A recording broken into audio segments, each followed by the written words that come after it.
It's fascinating, that moment when you realize that a place that you've lived in for 40 years, how did I not know this? That process of learning is reflected in the paintings. You can see the colors changing from early paintings to recent paintings based on what I'm seeing out there. As I'm learning, it's not like I'm accumulating all these notes and then I write a final paper. In painting, it's different.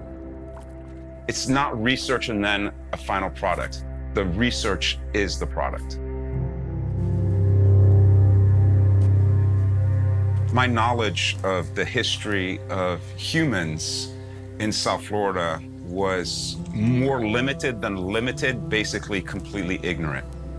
I learned from the Cutler fossil site, the oldest archaeological site in all of Southeast Florida, that there were humans 10,000 years ago in this part of the world. And that blew my mind. When you hike out through the tropical hardwood hammock to the Tequesta burial mound, who were the guardians of this land for 2 millennia, their presence is there. It comes to life, and I felt connected with them. That completely shifted my perspective on how I see history and my place in relation to other humans from being at the Deering Estate.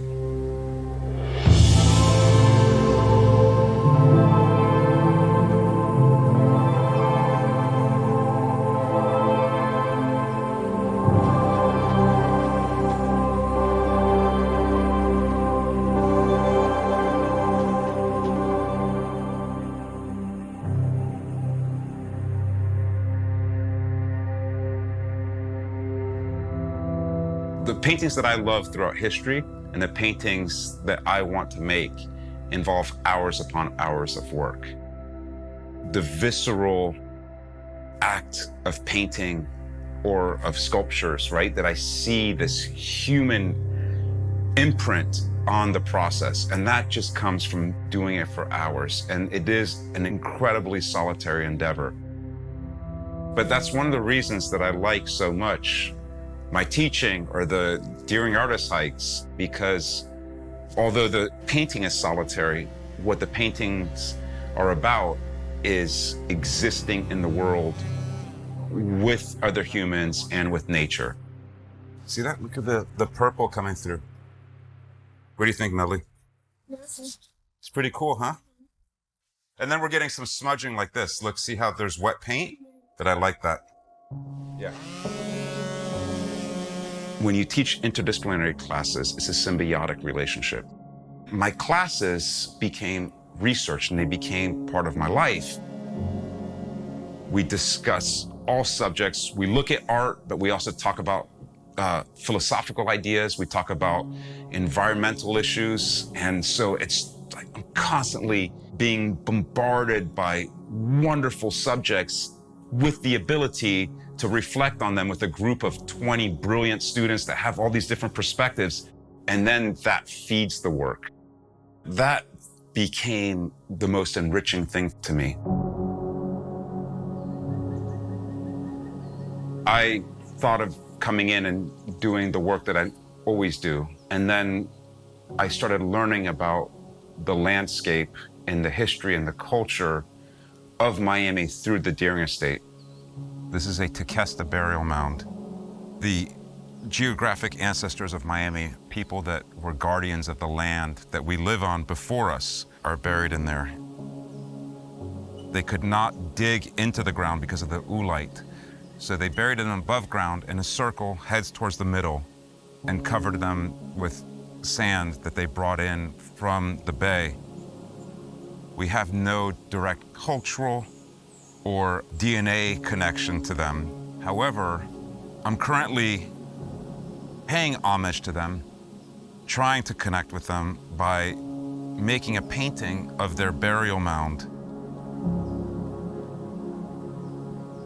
It's an absolutely magical place. This oak tree that is on top of the mound is approximately 450 years old, which takes it to almost the time of Ponce de Leon when he arrives in 1513. That means that we are looking at a burial mound that was made before there was very limited European contact. It gives us a chance to go back to see Miami before the grand exchange between Europe, Asia, and Africa and the Western Hemisphere.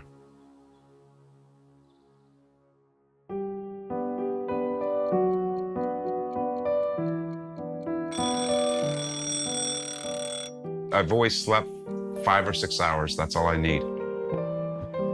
I usually wake up around 4, and I have coffee, I read the news. Then I ride my bike from my house to the deer estate.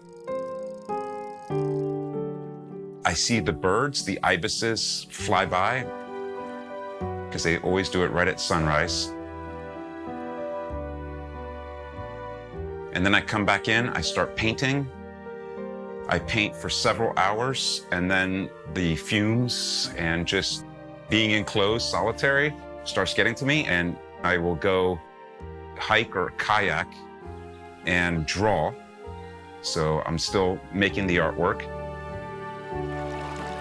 And then I'll come back, I'll paint a little more, and then go, and I'm usually asleep by 10, and I wake up at 4 the next day, 6 hours sleep. That's all I do. That's what I do.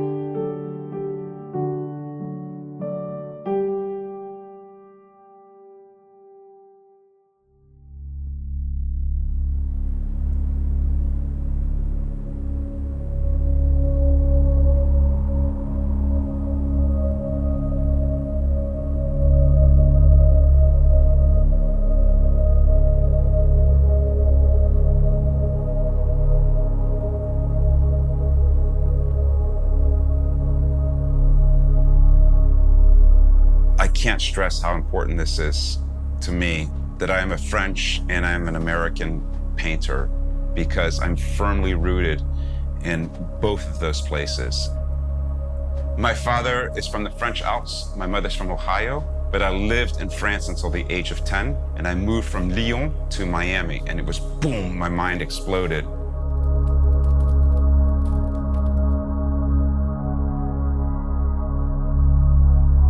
I really have 2 lives. I still examine a lot of that transatlantic dialogue.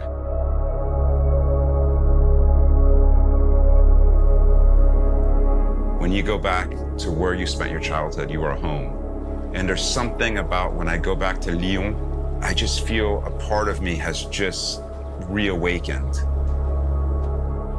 Lyon is the inverse of Miami. The streets are narrow, the buildings are extremely vertical. It's claustrophobic, the human-made space. But in Miami, our houses are horizontal and the roads are really wide. So it's the opposite of Lyon in that sense. The landscape that I'm from in France is mountains. And when you're in a mountain, you can see out forever. So that's spacious. But the landscape here in Miami, it's claustrophobic. You're getting hit in the face with branches, getting scratched up.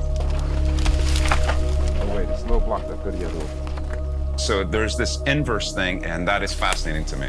This is my paintings, man. Look, like there's no space, right? In a European landscape, you kind of stroll through it. Here, it consumes you. And so I try to contrast both of those things. So I take a European building and I put it in the mangroves to try to show the two coming together.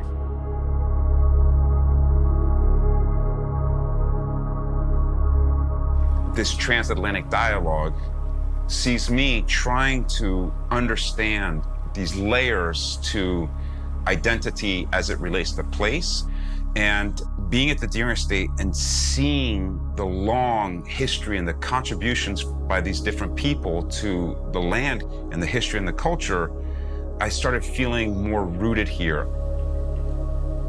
And I just saw the history of Miami being this short, my life, or now it's continuous because it's just like the rest of human history with these roots that go back 10,000 years. And then being at the deer estate and being able to actually be in the places that different people were throughout history, I feel connected to it in a way that I never did before I started my residency here.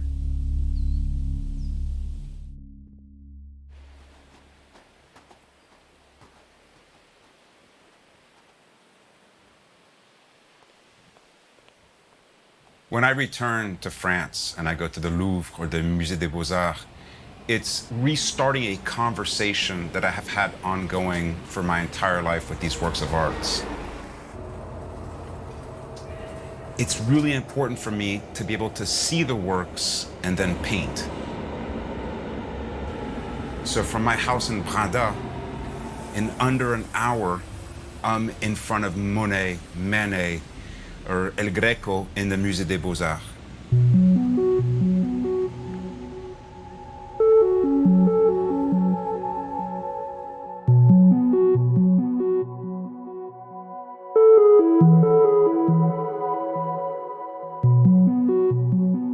My painting is heavily influenced by French painting. And it's one thing to be painting in Miami with the influence of French painting, but it's another thing to be a half an hour from my house in France to come and see these incredible Manets. To be able to paint that quickly in that close of a proximity to those works, the influence and the inspiration is much more direct. What's so important in painting for me is you walk along this line of representation, of abstraction, of illusion to object. And Manet is one of the painters that is constantly walking that line and is self-aware of it. You see that there's a figure there, but then you also see just the life of the surface of the painting. As far as pushing the boundaries of what painting is, there's no one like Manet. And what is wonderful about the Musée des Beaux-Arts de Lyon is that they're right here and you can get really close to them and there's no glass on them, so you can really see the artist painting. There's just magnificent works.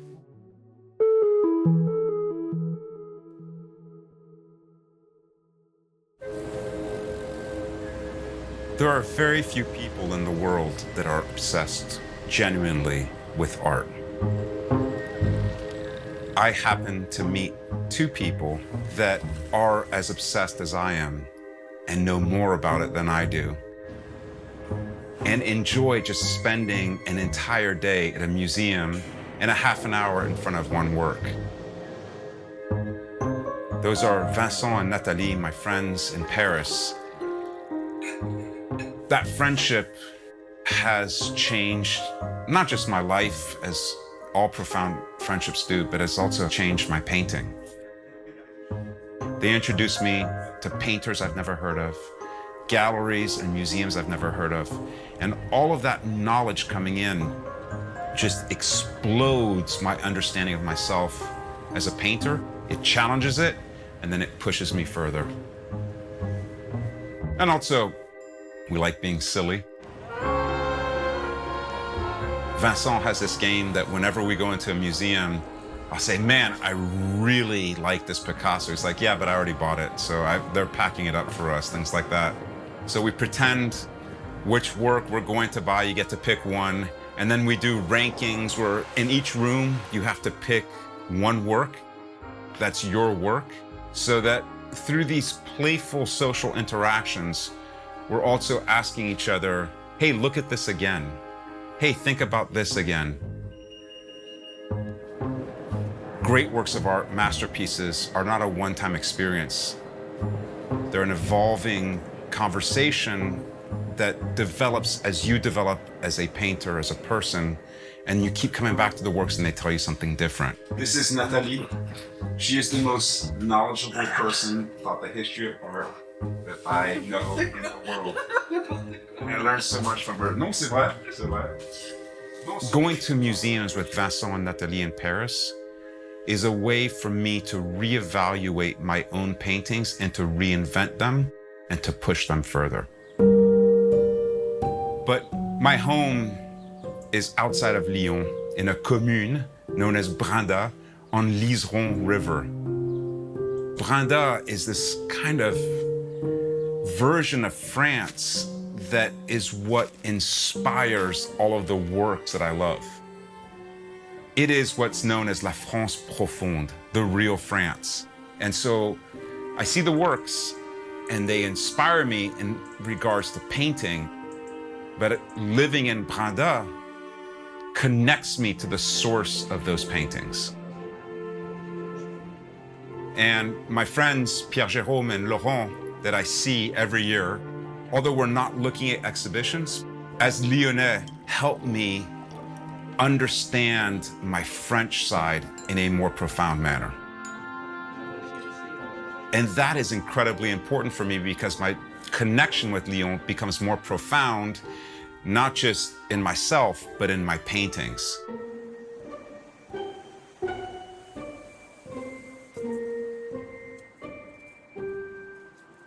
There's a sensationalism in art.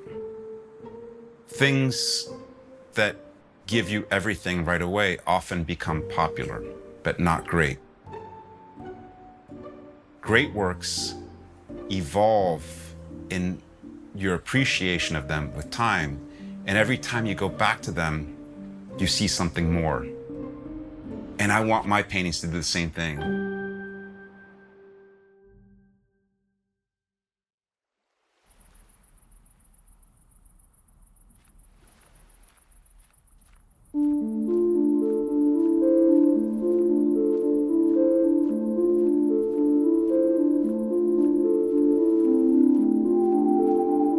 Every day that I live, I realize I don't know my subjects.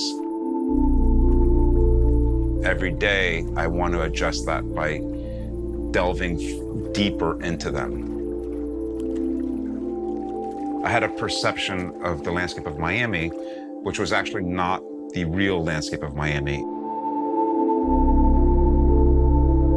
It was our constructed 20th century landscaped version. And the Deering Estate is the first time that I'm actually directly painting the natural world around me.